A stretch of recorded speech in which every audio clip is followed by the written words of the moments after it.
qu'après quand Ablo, tu vas t'asseoir, je vais te parler rapidement de quelqu'un, ce monsieur-là, Ablo le justicier, Fodé Sonko, Ablo le justicier. Ablo le justicier, je vais vous parler du Djali de Ablo. Comment Ablo le justicier est resté. Ablo le justicier était un Abouaké, un jour qui a décidé comme ça, conquérir son territoire, qui a décidé comme ça d'aller en Bayakourou. Puisque Bayakourou était encore vie, c'est le loyaliste qui était là-bas. Et Ablo le justicier prend la route avec son petit boy, arrivé dans un village du nom de Kwasi Kourou. Un cimetière là-bas, ils se sont pour. Ils ont essayé de manger un peu, vu que les éléments avaient un peu faim et tout.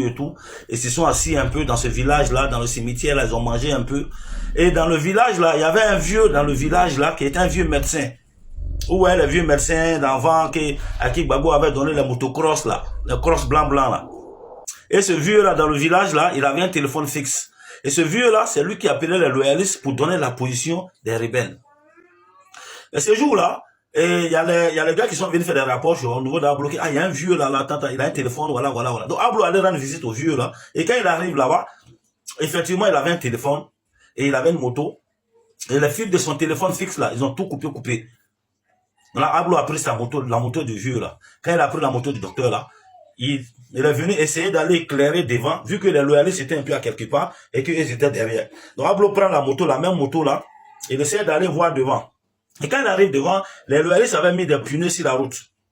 De gros pneus sur la route. Et Ablo se lève, il va dans l'intention d'aller enlever ces pneus là sur la route. À sa grande surprise, voilà un RPG qui vient le prendre.